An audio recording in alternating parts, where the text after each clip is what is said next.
Halar. Dahil po spring na, medyo mainit na. Ayan po, makakapagmukbang na ulit tayo sa labas. Marami po akong pagkaing Pinoy dahil po Black Friday ngayon. Ayan ang ating ulam. Hindi ko alam kanong klaseng tuyo po ito, parang matang baka. Tapos, ayan po yung kalahati niya. Meron po tayong, ewan ko kung anong klase din yan na daing. Meron din po tayong mga tuyo. Ayan po, tuyo. Meron tayong tanggit. Saka meron po tayong hinog na mangga.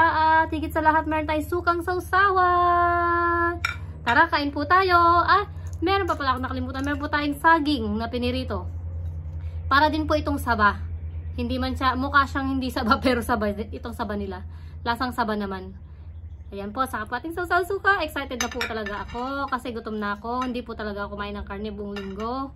Kaya let's eat. Konti lang po ating rice para kahit paano healthy pa rin tayo. Wala, panis naman na ata yung rice ko. Paano ba yan? At parang malambot. Panis na yung rice ko. Paano yun? Hindi kasi makitsang ko. Parang panis yung rice ko. Nakarep naman to. Parang di naman. Okay, tara, let's eat.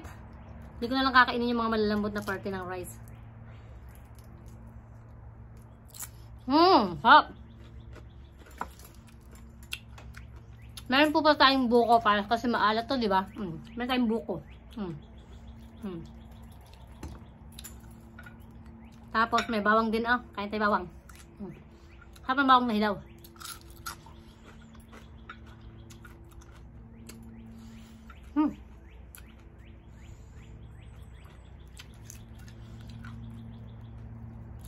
Sana hindi panis ng rice ko. Kasi parang basasa.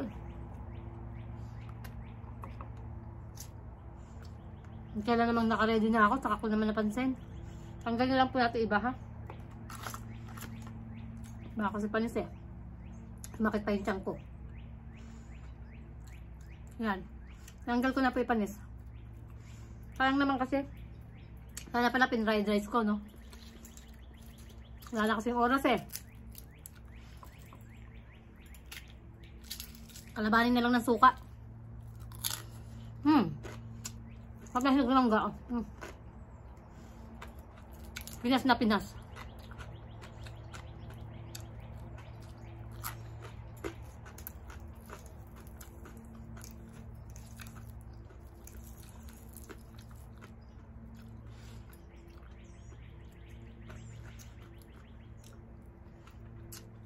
Harapan ako suka ko.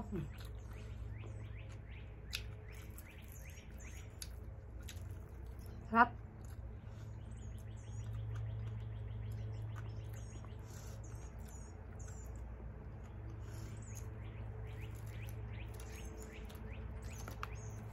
Habang nagluluto ako, naisip ko yung mga kapitbahay ko, baka mamaya naamoy nila. Sabihin, amoy ay patay na gana yun.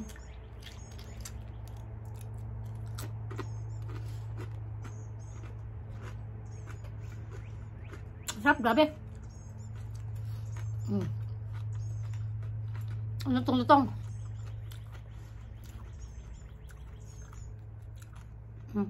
Makunat din siya. Parang saging na saba. Harap.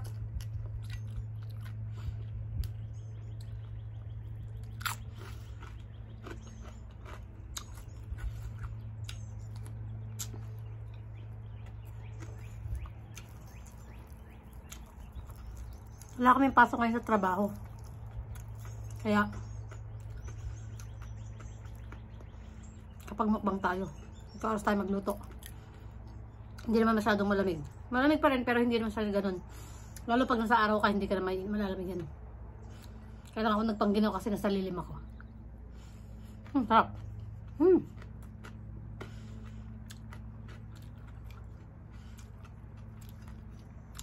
Ito talaga tayo pumunta ng Pilipinas, hindi ka takpan ng steak yung pangungulila natin sa mga pagkain kinagisnan natin. Kahit sabihin pang gano'ng kasarap yung steak, hahanapin mo pa rin yung talagang pagkain mo. Harap.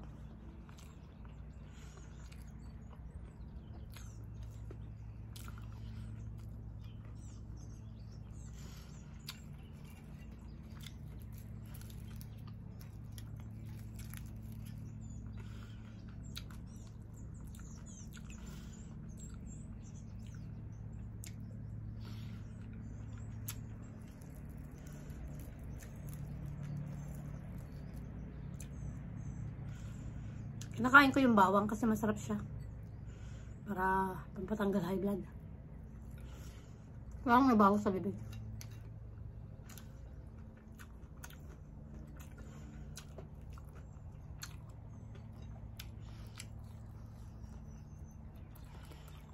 Ayan, bus na yung kanin natin. Kunti na lang. Okay lang din. At least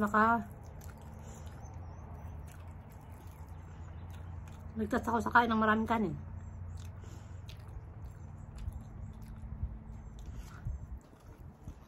Tap.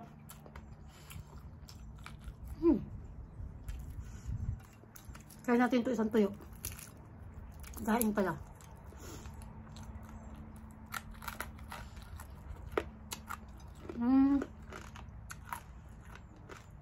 Masarap sana siya kasi matigas. Ito rin. Matambaka.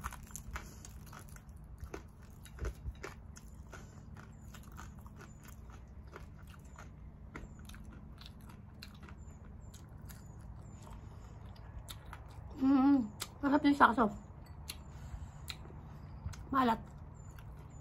Inugasan ko pa yan, ha. Inugasan ko pa ito sa tubig, binabad ko kasi nga alam ko maalat to. Alam ko pansahog dapat yan sa mga gulay para ano. Pinadala ng nanay ko. Ito naman, daing na to. Okay lang. Okay lang yun. Mamapak na lang tayo. Ang tayong kanin. Ayoko lang kumain sa loob. Natatamad na ako.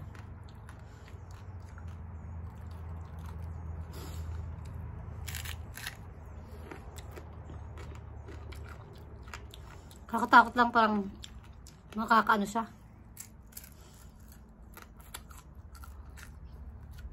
Tumuloy labay ko.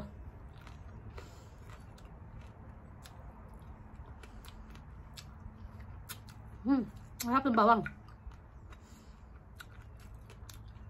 Atol naman akong bawang. Hindi naman kasi magpiga ng bawang.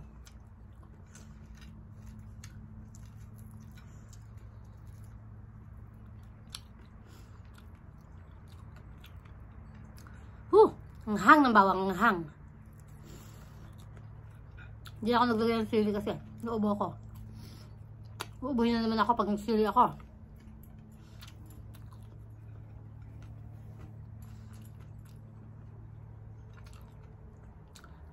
Alam niyo ba kung sa masarap sa mga maalat na to?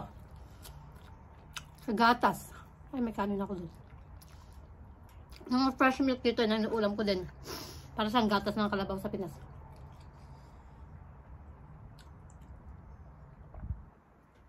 Tayo sabaw ng buko. Kahit hindi man fresh, pwede na rin yan. Half ng ano nila. Langgit. Mamapak tayong langgit.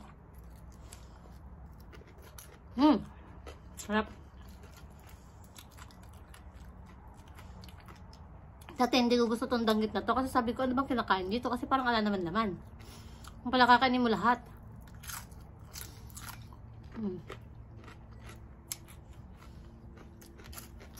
Here. Mamaya magluluto po ako ng pusit. Hapunan.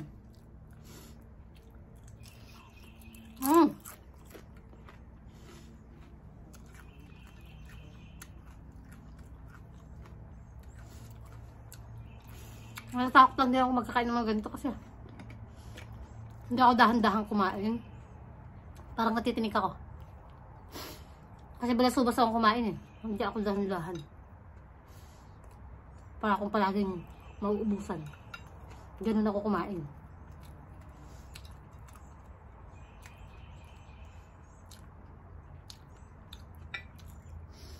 Pati gutom po siya ako ng bata ako.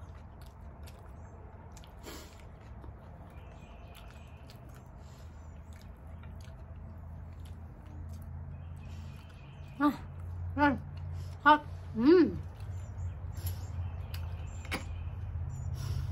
Mangga naman tayo, mangga. Ang tamis.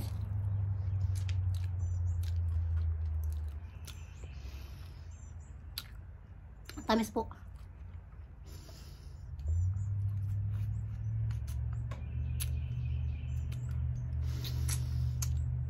Ang buhok ko. Sarap. Ang tamis ng mangga, grabe. Parang mangga sa Pilipinas, pero maliliit kasi siya.